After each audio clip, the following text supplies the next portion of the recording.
Hello जी, राधे राधे, नमस्कार। और यहाँ पर हम आज का जो टॉपिक है वो है विद्यापति की पदावली। जैसा कि आप देख पा रहे हो, विद्यापति की पदावली 1 से 5 पद इसमें दिए गए हैं और जिसके संपादक हैं डॉक्टर नरेंद्र झा। ठीक है, डॉक्टर नरेंद्र झा इसके क्या हैं, संपादक हैं। ये भी आपको याद रखना है। ठीक है, संपादक से भी प्रश्न पूछा जा सकता है। और यही हमारे पद हैं जो कि हमारे यूजीसी नेट या फिर एमपी सेट वगैरह के सिलेबस में लगे हुए हैं। ठीक है, तो इन पदों को हम यहाँ पर देखेंगे।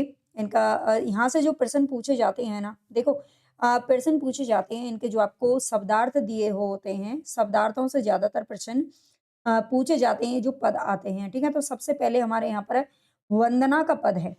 सबसे पहले क्या है, वंदना का पद है, तो इसको हम देखते हैं। साथ में यहाँ पर आपके शब्दार्थ लिख दिए गए हैं और शब्दार्थ से ही प्रश्न आपके ज्यादातर पूछने की संभावना रहती है। तो यहाँ पर है नंदक नंदन कंद बेरी तरुतर। कंद बेरी का अर्थ होता है कदम्ब का पेड़। ठीक है, कदम्ब का पेड़ होता है तरु। कदम बेरी तरु, तरु यानी कि वृक्ष। और तर का मतलब होता है नीचे। ठीक है, नंदक नंदन यानी कि नंद का बेटा, यानी कि श्री कृष्ण के बारे में बात हो रही है। धीरे धीरे मुरली बुलाव, धीरे धीरे क्या कर रहा है, मुरली बजा रहा है। ठीक है, धीरे धीरे क्या कर रहा है, कदम के वृक्ष पर बैठकर मुरली बजा रहा है। समय संकेत निकेतन बैसल, समय संकेत निकेतन बैसल बेरी बेरी बोल पठाव। यहाँ पर ये जो पद है, आगे इसकी व्याख्या दी गई है, मैं उसको बता दूंगी। इसमें इस पद में वो सारी चीजें दी गई हैं कि राधिका और श्री कृष्ण के मिलने का स्थान पहले से ही निश्चित हो जाता है। ठीक है, समय संकेत निकेतन, निकेतन बैसल यानी कि पहले से ही जो स्थान आपके लिए मिलने का जो स्थान निर्धारित है उसके लिए वहां पर वो बैठा हुआ है। और बेरी बेरी बोल पठाव, और किसको बुला रहा है, मुरली बजा बजा कर किसका इंतजार कर रहा है, तो राधिके का इंतजार कर रहा है। और ये बात कौन, जो राधिका की सखी है, राधा की जो सखी है, वो राधा से कहती है। सामरी तोरा लागी अनूखन विकल मुरारी जमुनाक तिर उपवन उद्वेल उद्वेगल। ये इसमें है सामरी। सामरी का अर्थ होता है सामरी यानी कि श्यामा। और श्यामा किसको बोलते हैं, श्यामा का श्यामा बोलते हैं राधा को। ठीक है, सामरी तोरा लागी, तेरे लिए अनूखन विकल मुरारी यानी कि जो मुरारी श्री कृष्ण है वो बहुत ही ज्यादा व्याकुल हो रहे हैं, तो उसे मिलने के लिए बहुत ज्यादा व्याकुल हो रहे हैं। यहाँ पर आपको क्या करना है, इनके जो शब्दार्थ दिए गए हैं उनको आप देख लेना। ठीक है, अनुखन यानी कि प्रतीक्षण। ठीक है, पल पल व्याकुल हो रहे हैं।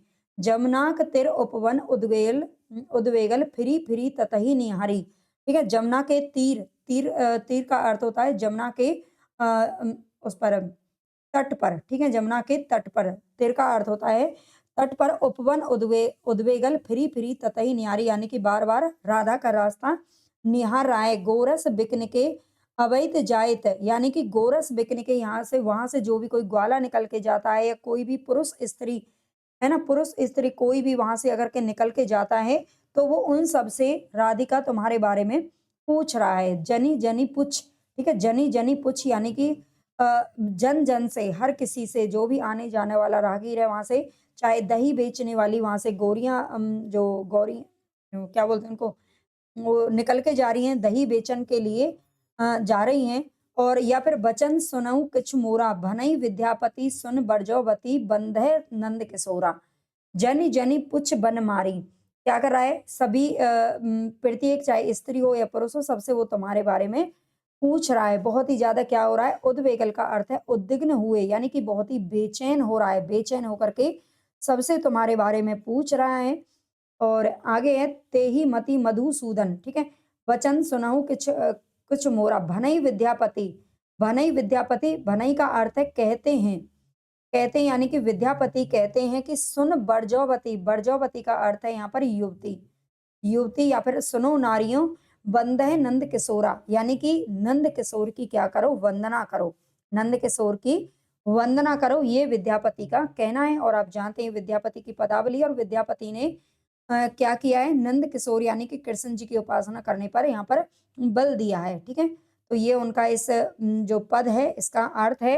इसको आप एक बार शब्दार्थ को और अच्छे से देख लेना, इनसे भी क्वेश्चन आपका बार बार पूछा जाता रहा है। प्रसंग है इसका प्रसंग एक बार देख लेते हैं। प्रस्तुत पद विद्यापति की पदावली से उद्धृत है। श्री कृष्ण पूर्व निश्चित संकेत स्थल पर पहुंचकर धीरे-धीरे मुरली बजाते हुए राधा की प्रतीक्षा कर रहे हैं, है ना? कदम्ब के वृक्ष पर बैठे हुए मुरली बजा रहे हैं, क्योंकि जब कोई आदमी इंतजार करता है तो कुछ ना कुछ तो कर ही रहा होता है। राधा की सखी उसे कृष्ण के पास जाने को प्रेरित करते हुए जो कहती है, उसी का उल्लेख इस पद में दिया गया है। और यहाँ पर जो मैंने आपको बताया है वही है, एक बार आप इसको पढ़ लीजिएगा, ठीक है? नंद का पुत्र कदम्ब वृक्ष के नीचे बैठकर धीरे-धीरे मुरली बजा रहा है।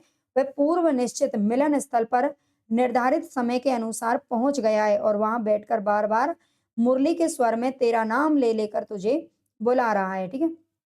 आगे देखते हैं इसमें अलंकार। उपवन और उद्वेगल में अनुप्रास अलंकार है। बेरी और बेरित में जनि जनि में वीपसा अलंकार है, ठीक है? बेरी बेरित जनि जनि में वीपसा अलंकार है, ध्यान रखना। विद्यापति की पदावली श्रृंगारिक काव्य है और अतः कवि द्वारा की गई वंदना भी तदनुकूल ही हुई है, ठीक है? कवि द्वारा जो वंदना की गई है वो तदनुकूल इसके अनुसार ही की गई है, श्रृंगारिक काव्य के अनुसार। और ये जानते हो, ये जो आप भाषा पढ़ रहे हो ना, ये है मैथिली भाषा, ठीक है? क्योंकि विद्यापति की जो पदावली है वो मैथिली भाषा में लिखी गई थी और इसी के कारण इनको मैथिल कोकिल की उपाधि भी दी गई है। अब दूसरा पद यहाँ पर हमारा आता है राधा की वंदना। पहले उन्होंने वंदना की है, ठीक है? कृष्ण की, और उसके बाद में राधा की, ये जो आपका पद है उसमें राधा की वंदना किस प्रकार करते हैं। देख देख राधा रूप अपार, अपरूप के बिही आनी, मेरा ओल खिति तल लावनी सार।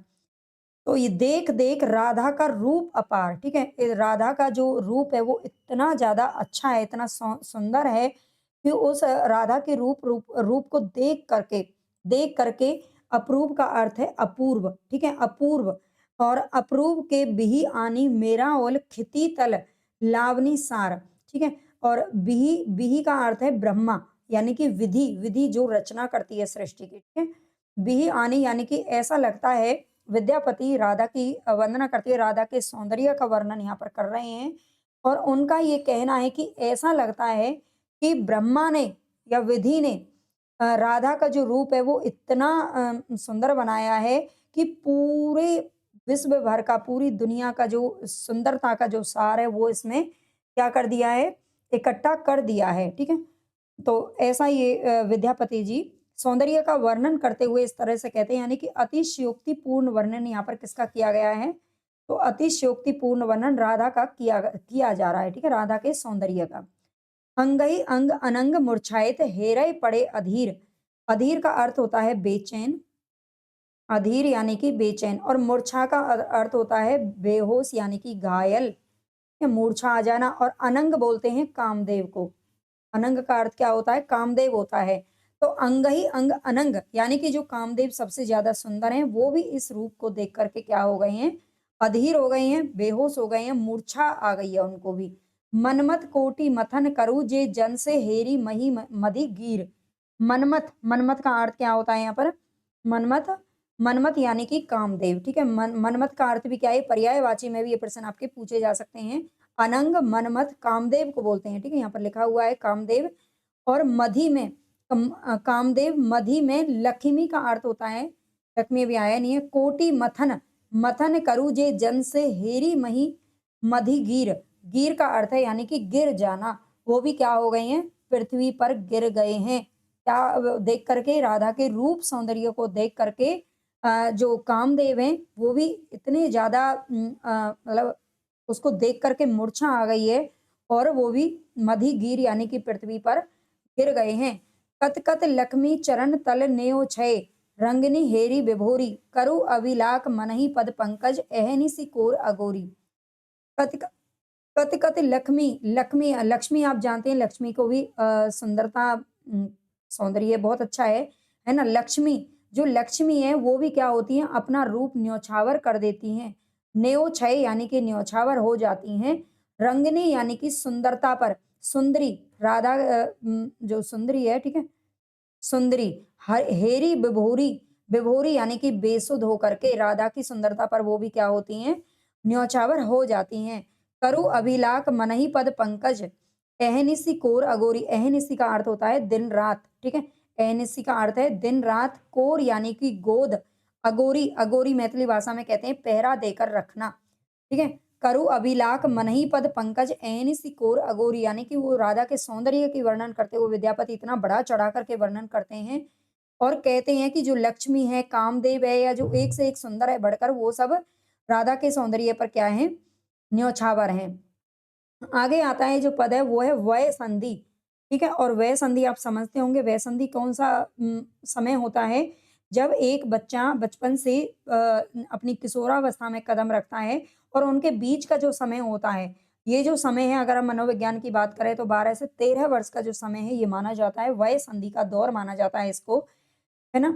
तो वय संधि की क्या जो है कहते हैं विद्यापति इसके बारे में, सैसव जौवन दुहु मिली गैल, स्त्रवनक पथ दुहु लोचन लेल, वचनक चातुरी लहु लहु हास, धरणीय चांद कयल परगास। यहाँ पर आप नीचे शब्दार्थों को जरूर देखते हुए चलें, या फिर पहले इनको याद कर लें, क्योंकि शब्दार्थों से प्रश्न आपका पूछा जाता है। और आपको ये क्लास अगर अच्छी लग रही है तो चैनल को अगर नए हो तो सब्सक्राइब जरूर कर लेना और लाइक कर देना और बताना आगे आपको किस टॉपिक पर वीडियो चाहिए।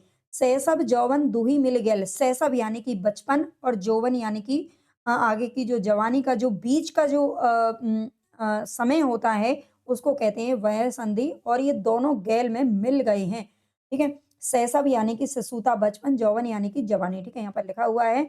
और स्त्रवनक पथ दुहु लोचन लेल, और उसके जो लोचन है, मतलब लोचन की और उनकी हर चीज की यहाँ पर क्या की गई है, जो सौंदर्य का जो वर्णन है वो किया गया है, ठीक है।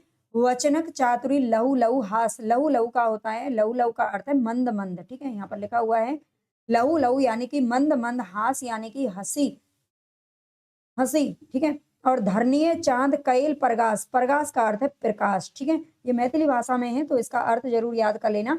वचनक चातुरी लहु लहु हास, धरणीय चांद कईल परगास, और चारों तरफ उसकी जो मंद मंद हंसी है ना, उससे क्या होता है, ऐसा लगता है चारों तरफ प्रकाश फैला जा रहा है।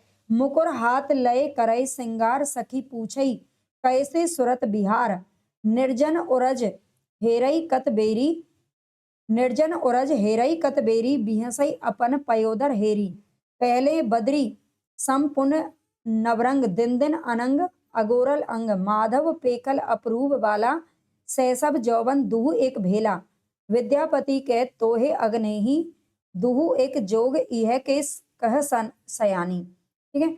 तो ये जो राधा की जो समय है, उसके बीच का जो समय है, उसमें क्या होता है, उसके स्तनों का वर्णन यहाँ पर किया गया है। इसमें आप अगर शब्दार्थ पढ़ेंगे तो आपको समझ में आ जाएगा कि जब एक छोटा बच्चा होता है तो उसके स्तन होते हैं बेर के समान, इसमें बताए गए हैं। इसमें आपको थोड़ा-सा ना अपने माइंड को मतलब सही रखना पड़ेगा इस पद को समझने के लिए, ठीक है।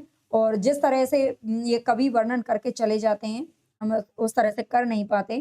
तो वो क्या कह रहा है, यहाँ पर आप देख सकते हो, बद्री यानी कि बेर के फल के समान है। जब एक बच्चा होता है उसके स्तनों का क्रैमिक जो विकास है वो इसमें इसका वर्णन किया गया है, ठीक है। उरोज, उरोज का अर्थ क्या होता है, यहाँ पर जो उरज दे रखा है, उरोज का अर्थ है पयोधर या स्तन, हेरई यानी कि देखती है, ठीक है, हेरई यानी कि देखती है, और बेरी बिहसई अपन पयोधर हेरी, पहले बदरी संपूर्ण नवरंग, ठीक है। पहले क्या थे, बेल के मतलब बेर के समान छोटे छोटे, दिन दिन अनंग अगोरल अंग, और यानी कि धीरे धीरे जब वो जैसे जैसे वो बड़ी होती है तो क्या होता है उसका जो नवरंग ने यानी कि नारंगी के समान, ठीक है, नारंगी के समान उसके जो स्तन है उनका विकास होता है। और धीरे धीरे माधव पेकल अप्रूव वाला सैसव जौवन, यानी कि सैसव और जौवन के बीच का जो जो समय है, दोनों एक साथ मिल रहे हैं और क्या ही बताऊं, नारंगी के समान होते हैं। फिर आगे न बता रखा, स्नान यानी कि स्नान करते हुए, तनसुक एक प्रकार का महीन कपड़ा, ठीक है, स्नान करते हुए उसे छुप करके मतलब कोई देख लेता है, और उस एक प्रकार का उसने महीन कपड़ा पहना हुआ है, ठीक है। महीन यानी कि पतला कपड़ा है जो राधा के तन पर है। हिल्लोलित यानी कि झूलता हुआ, चांचर यानी कि छितराया हुआ झांझर, ठीक है, बिलसा यानी कि विलास करे, दुही एक जोग एक के कहे सयानी, यानी कि वो कहते हैं कि उनके साथ में वही केली विलास कर सकता है जो कि बहुत ज्यादा खुद भी सुंदर हो, है ना, एक सुंदर श्रेष्ठ पुरुष ही। तो ये आप देख सकते हो किस तरीके से उन्होंने भाई क्या किया है, विकास का क्रम का मतलब ये, ठीक है, आप इसको समझ लेना, ठीक है। मैंने आपको सारे शब्दार्थ बता दिए। प्रस्तुत पद में कवि ने नायिका के कूचों के क्रमिक विकास को विभिन्न उपमाओं के माध्यम से स्पष्ट किया है, ठीक है। अभी भी सारे शर्म लिहाज भूल गए। यौवन के स्पर्श काल में अवरोध छोटे-छोटे बेर के समान थे, तदुपरांत धीरे-धीरे विकसित होकर नारंगी के समान दिन प्रतिदिन वे विकास करते रहे और कामदेव भी उसे पीड़ा और वेदना देता रहा। फिर वे बढ़कर बिजौरा बिजौरा यानी कि नींबू का रूप लेने को तैयार हो गए, ठीक है। और अब तो उन्होंने श्रीफल अर्थात बेल का रूप धारण करना शुरू कर दिया है। केमिका होने या मन करते समय घाट पर उन उसके जिनको आप पहले याद किया करते थे, अब समय भीग गई थी जो उसके वक्ष में रहा हो कि आखिरकार माजरा क्या है। नायिका के दर्शन किए उस दशा में जिस पुरुष ने नायिका के दर्शन किए उसे भाग्यवान समझना चाहिए। उस समय यानी कि स्नान करते समय उसका जो कपड़ा है आप जानते हो वक्ष स्थल से चिपका हुआ है ना? जब हम भीग जाते हैं तो हमारा जो कपड़ा है वो चिपक जाता है अगर कपड़ा पहना हुआ हो तो। ये विद्यापति का यहाँ पर क्या है कि अ, इस तरह से उन्होंने बताया है, ठीक है? आप इसको एक बार और पढ़ लेना आगे। अलंकार दिन-दिन में वीप्सा तथा उर हिल्लोलित कनक महेश में उत्प्रेक्षा अलंकार है। बीज कपूर एक प्रकार का नींबू है। मिथिला में इसे टाव कहते हैं जो खाने में बड़ा ही स्वादिष्ट होता है। आगे हमारा एक और पद है खने खन नयन कौन अनुसरई खने खन बसन धूलि तनु भरई खने खन दसन छठा छुटहास खने खन अधर आगे करुबास। खने खन का अर्थ है यहाँ पर ये समझ लीजिए छन छन, ठीक है। छन छन यानी कि छन छन में नयन कौन अनुसरई उसके जो आंखें हैं आंखों में नयन नयन आंखों को बोलते हैं और आंखें हैं उनके कोण बनते जा रहे हैं धीरे धीरे, ठीक है। खने खन छन छन में जो बदलाव आ रहा है और उसके सौंदर्य में वो यहाँ पर क्या किया गया है उसके वर्णन किया गया है।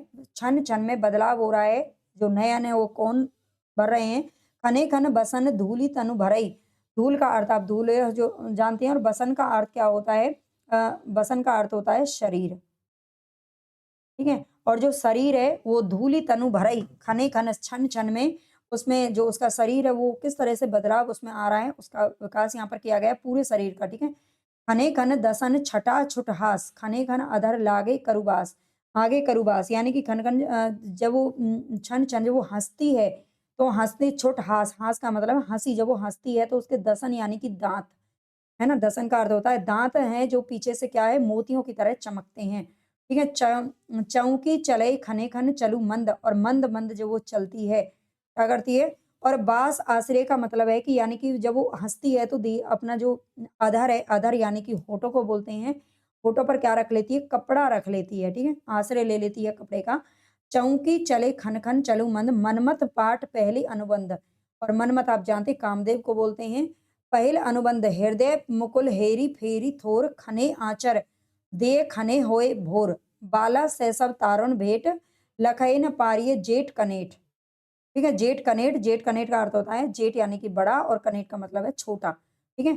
विद्यापति के सुन बर कान तरुणिम सैसव चिन्ह न जान विद्यापति के सुन बर कान और जो विद्यापति हैं वो क्या कहते हैं भाई तरुणाई यानी कि तरुण का अर्थ होता है जवानी, ठीक है जवानी।